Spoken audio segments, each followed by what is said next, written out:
Hello, great people. Welcome to Zip Tips. This is Zip. I hope everyone is doing absolutely fantastic out there.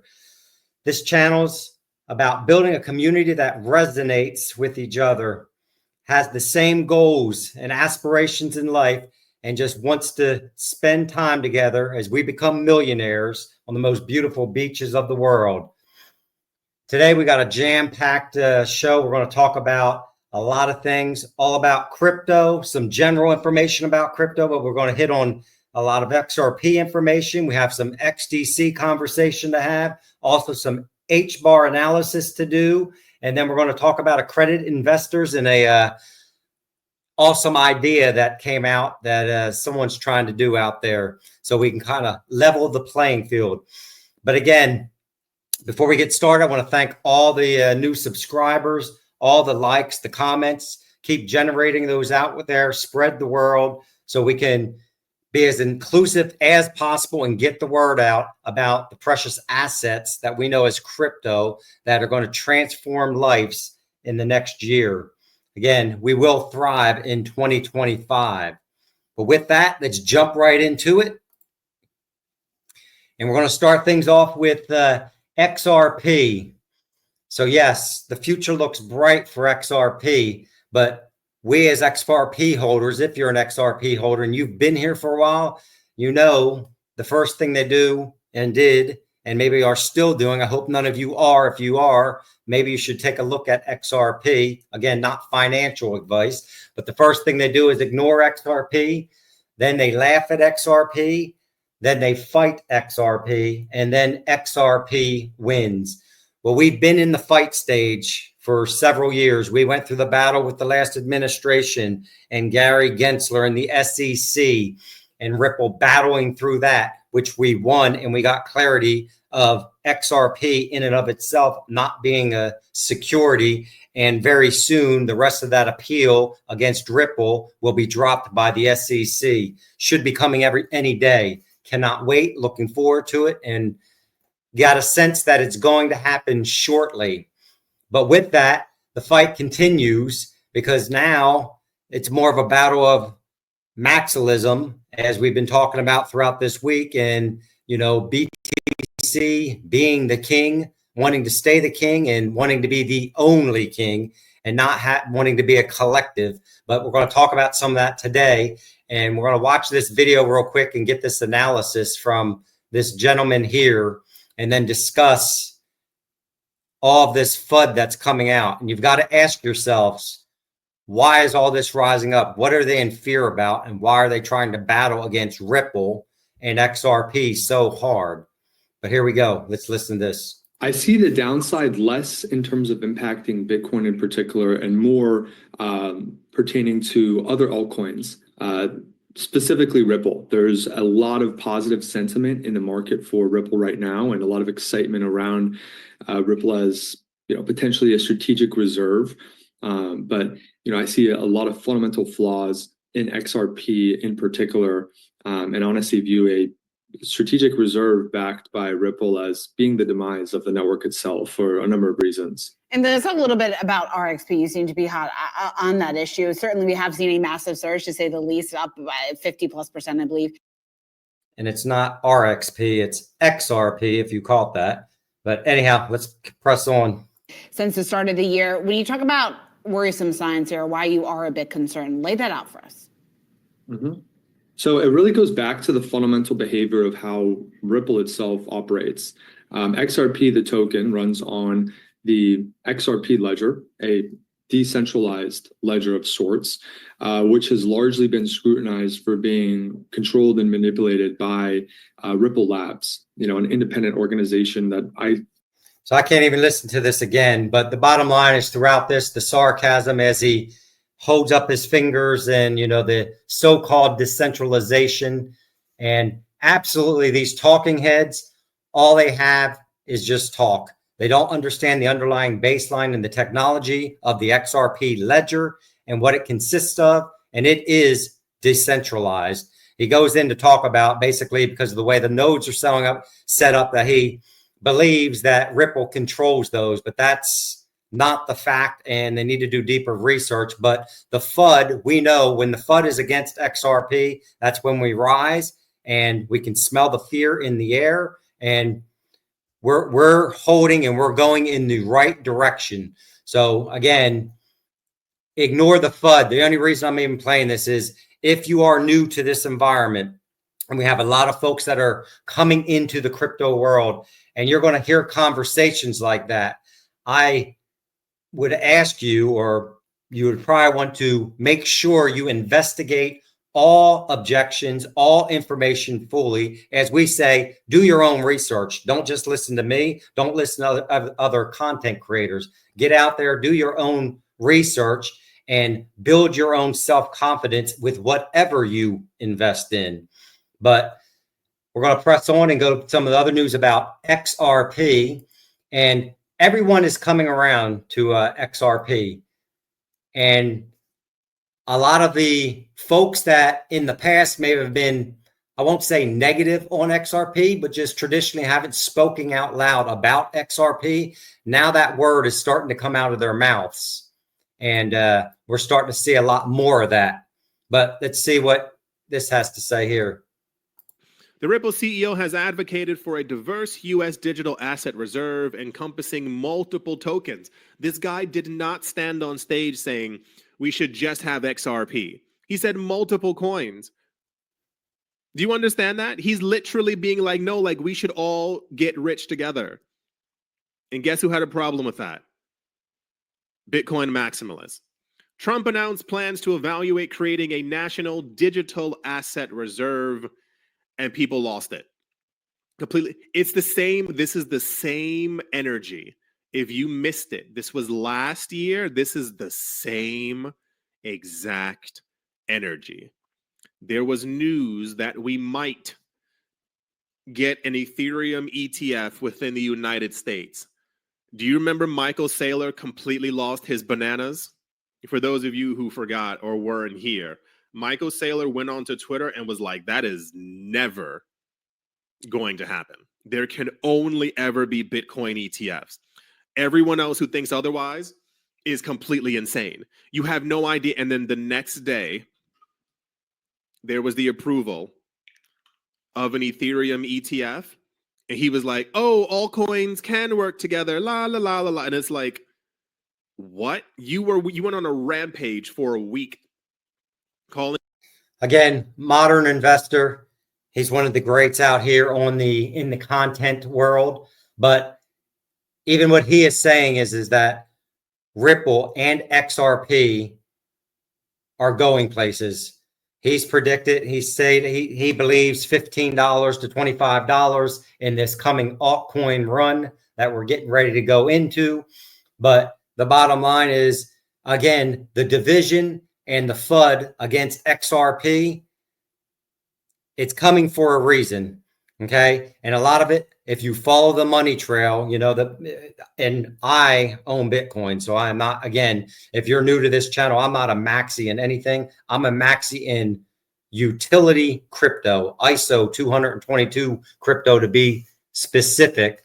But there's a lot of great projects and they're all going to be interoperable. That is how the system's going to work. So what spawned this off and what the modern investor was getting to is, again, because of the crypto stockpile, reserve, whatever you'd like to call it, that Trump and David Sachs, the crypto czar, want to do in America. It will not just be one. One coin will not win them all. It's going to be an interoperable world, and that is where we're going. So hopefully you have that understanding. And if you only own XRP, cool. That's great. That's great. You're in a fantastic project. But my philosophical opinion is I like to be diversified across multiple projects because they're all at different stages in their maturity. But again, XRP, all tides are turning and things are going to be popping positive. And we go right into this analysis from Steph is Crypto. And if we look out here, he says XRP double bottom breakout confirmed on the monthly time frame. Technical price target $30. Man, now how many would that make you excited and happy? It'd make me pretty happy. Absolutely. And again, it's about your exit strategies. Maybe $30 is all you ever wished for, and that's all you ever need, depending on your age. And again, I'm going to do a deeper video probably this weekend on the ladder approach for exit strategies. But I've said this in the past. If you're older, maybe you'll dump 50%. I would never dump all of your XRP. That's a recommendation, not financial advice. But I'm holding on for the long term because of what? As this market matures and the regulation comes in, the other capabilities and technologies that come along, i.e. DeFi capabilities, staking, whatever the case may be, to where we can earn passive income. So I want to make sure I hold some of my war chest for the future. But will I exit at a laddered approach along the way? Yes. And I have those strategies down, but mine are pretty high values because I am not in the rush and I'm waiting for this thing to mature. All of the crypto market to mature, not just XRP, but $30. Whew, that would be a hell of a deal there. We'd have a good little party, would we not? You got to be excited. You got to be hyped and understand and know what you hold. Other news coming out. I put in here, the gates are opening and our bags will be pumping soon. Eleanor Terra came out with a scoop. Keep an eye out for possibly more filing activity by issuers with XRP ETF applications next week. So next week could be absolutely lit. And then after she dropped that, this came out. Grayscale, just in. Grayscale files for a spot XRP ETF with the New York Stock Exchange. As we've been talking about, as you see this momentum coming in, XRP is going to be getting an ETF very, very soon. How soon? 6 months? 3 months? I don't know. It's however fast the new SEC can move, and they've been moving pretty fast. And we saw that with the rescindment of SAB 121. But again, more great news for XRP. Shift gears a little bit and talk a little bit about XDC, and this has Ripple in it and Ripple and XRP as well. But XDC is another phenomenal ISO 222 project that is absolutely going to have a great future ahead of it. We know some of the news that's come out beyond what we're getting ready to talk about here is they're setting up offices in New York and Washington, D.C. Now, they're not doing that just because they want to be in America. They're doing that because it is strategic, and they understand that our administration is backing crypto at this point, and that they are going to make us the crypto capital of the world. So obviously XDC wants to be in that hub, which means great things for us that own XDC. But this is from Smoke, always dropping great content out there on X. And let me put a plug in. If you're out on X, please join me out there. Come out. We just, again, I'm not a big social media person, but I hang out on X for the crypto Twitter, Twitter used to be Twitter, but the crypto X environment. So I can get the latest and greatest things that are coming out. So I'm up to date on the assets that I hold. So I'm in the know. But Smoke says XDC adoption in trade finance is officially accelerating in 2025. ITFA's latest memo, confirms what many have been anticipating. Blockchain is no longer just a concept in trade finance. It's happening now. And then in this document that we're going to discuss or show here in a minute, it states some lenders are already using digital asset technologies as part of their MLETR instruments, using, as an example, NGO, Cargo X, and XDC network. And MEDLR stands for Model Law on Electronic Transferable Records. It's basically a legal framework that allows for digitization of trade documentation. But again, XDC is already integrated into this framework, actively facilitating real-world trade transactions. This isn't future speculation. It's live. It's happening now. This is part of the financial system, the environment changing, which we will talk about here in a minute. Again, the system is old. It needs to be updated, modernized. And in this 2025, usage will only expand as institutions move toward digital negotiable instruments and on-chain payments to streamline trade settlement. And he always gives the receipts. So here's the document from the International Trade and Forfeiting Association. Again, this came out 2025. These are the committee's top 4 priorities coming this year.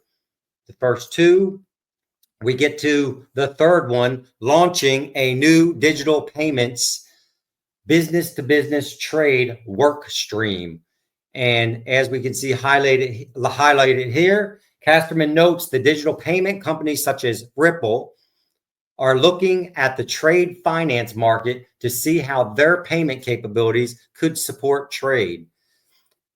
And again, some of the lenders are already using digital asset technologies such as XDC Trade Network. Understand what you own, be excited about it, because the future is bright. This was very interesting. So Christine Lagarde came out today, and interesting information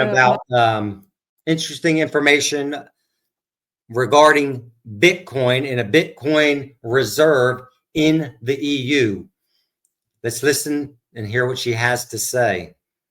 This matter that you referred to, and whether reserves of central bank should or could include Bitcoins, I think there is a view around the table of the Governing Council, and most likely the General Council as well, that reserves have to be liquid, that reserves have to be secure, that they have to be safe, that they should not be plagued by the suspicion of money laundering or other criminal activities. And as a result, I'm confident that reserves will not enter, that Bitcoins will not enter the reserves of any of the central banks of the General Council. I had a good conversation with my colleague from the Czech Republic, and I leave it to him to make whatever announcement he wants to make. So it sounds like that the EU will not be standing up or not be utilizing Bitcoin as part of their reserve strategy.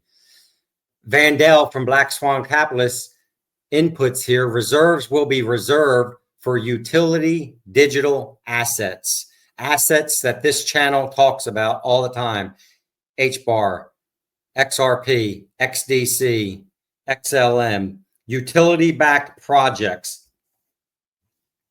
Again, more interesting news as this environment changes daily, and we see the conversation between Bitcoin and other crypto. And again, it's not about one or the other. It's about having an interoperable environment. We know that Bitcoin is a store of value, but maybe it's not good for financial backing as what and bridge currencies, but it has its place.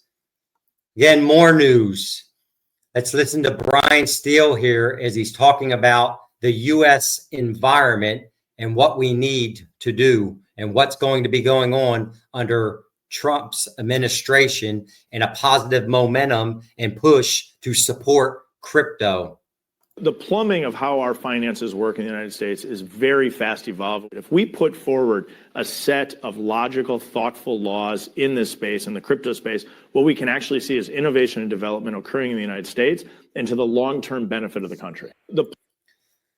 The plumbing, we talk about this all the time. We understand, I believe that Ripple is going to be part of that plumbing because the plumbing is old. It's old cast iron plumbing from the early 1900s, and it needs to be brought up to modern capabilities, which benefits everyone, benefits the banks, it benefits us as retail users and money movement, so we can send money and transmit money faster, cheaper.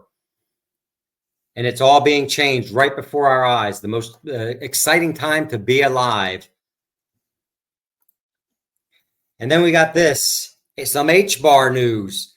So HBAR is another high-grade project which is getting ready to explode. If you've been looking at the charts and you look at some of the analysis out there, it is absolutely getting ready to move. But HBAR is attracting institutional investors. And let's listen to what Dr. Martin Heisbach has to say, who is the head of research at Uphold. We have over 100 big institutional clients. These are private fund managers, pension fund managers, wealth managers of all sorts, and they take their first steps into crypto via Uphold International's platform called Ascent. And as soon as we opened Ascent and talked about what tokens we would make available to big institutional clients, we asked them, what would you like? And the immediate answer from them was HBAR. So there's definitely awareness and there is demand, right? Not everyone is a maxi of something, and Uphold certainly isn't. If we are a maximalist in anything, then it is the interoperability maximalism. We believe that there should be 1,000 different chains, but they should all be able to talk together. And the messaging system. Again, that interoperable environment, and HBAR is definitely going to be part of that. And if you look at the large institutions, and we know now, even the Fed chair came out yesterday and said, banks are able to utilize crypto. SAB 121 is gone.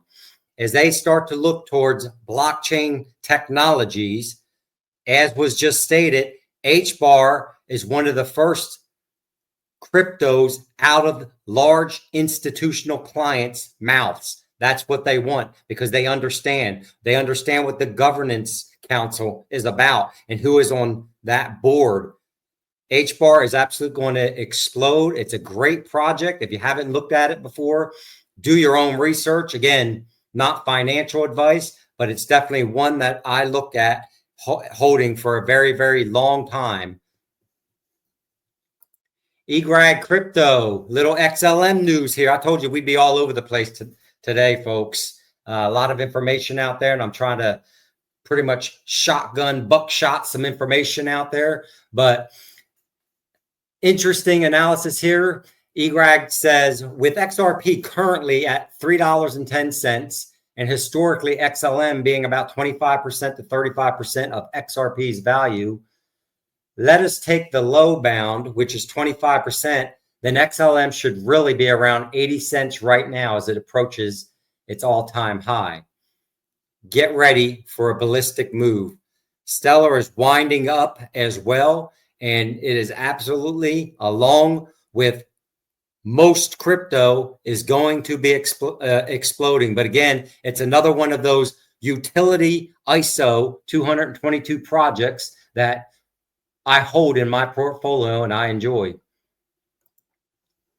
And then this is interesting. So it's almost leveling the playing field. So we understand right now that if you are not an accredited investor, that you don't have access to the most capable investments, the highest profit investments, to be able to get in early because of that accredited investor idea.